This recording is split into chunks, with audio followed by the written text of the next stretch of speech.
एक बार की बात है, किसी जंगल में एक कौवा रहता था। वो बहुत ही खुश था क्योंकि उसकी ज्यादा इच्छाएं नहीं थी।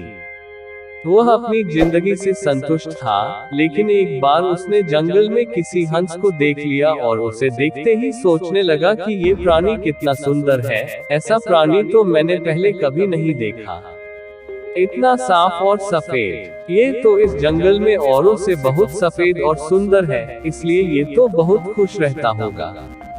कौवा हंस के पास गया और पूछा, भाई तुम इतने सुंदर हो, इसलिए तुम बहुत खुश होगे।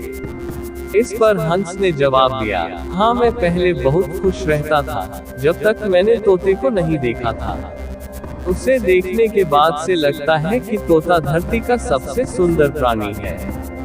हम दोनों के शरीर का तो एक ही रंग है, लेकिन तोते के शरीर पर दो दो रंग है। उसके गले में लाल रंग का घेरा और वो सूर हरे रंग का था। सच में वो बेहद खूबसूरत था। अब कौवे ने सोचा कि हंस तो तोते को सबसे सुंदर बता रहा है, तो फिर उसे देखना होगा। कौवा तोते के पास गया और पूछा, भाई तुम दो रंग पाकर बड़े खुश होगे। इस पर तोते ने कहा, हाँ मैं तब तक खुश था जब तक मैंने मोर को नहीं देखा था। मेरे पास तो दो ही रंग हैं, लेकिन मोर के शरीर पर तो कई तरह के रंग हैं। अब कौवे ने सोचा सबसे ज्यादा खुश कौन है, ये तो मैं पता करके ही रहूंगा। इसलिए अब मोर से मिलना ही पड़ेगा। कौवे ने मोर को जंगल में ढूंढा, लेकिन उसे पूरे जंगल में एक भी मोर नहीं मिला और मोर को ढूंढते ढूंढते वह चिड़ियाघर में पहुंच गया। तो देखा मोर को देखने बहुत से लोग आए हुए हैं और उसके आसपास अच्छी खासी भीड़ है। सब लोगों के जाने के बाद कौवे ने मोर से पूछा, भाई तुम दुनिया के सबसे सुंदर जीव हो और रंग बिरंगे हो, तुम्हारे साथ लोग फोटो खिंचवा रहे थे। तुम्हें तो बहुत अच्छा लगता होगा और तुम तो दुनिया के सबसे खुश जीव होगे। इस पर मोर ने दुखी होते हुए कहा, भाई अगर सुंदर हूँ तो भी क्या फर्क पड़ता है।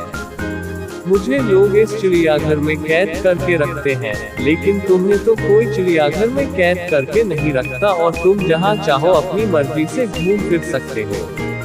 इसलिए दुनिया के सबसे संतुष्ट और खुश जीव तो तुम्हें होना चाहिए, क्योंकि तुम आजाद रहते हो।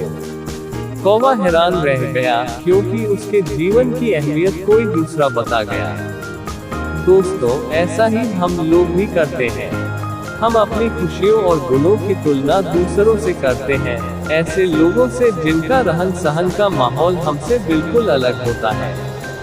हमारी जिंदगी में बहुत सारी ऐसी चीजें होती हैं जो केवल हमारे पास है, लेकिन हम उसकी अहमियत समझकर खुश नहीं होते। लेकिन दूसरों की छोटी खुशी भी हमें बड़ी लगती है, जबकि हम अपनी बड़ी खुशियों को इग्नोर कर देते हैं।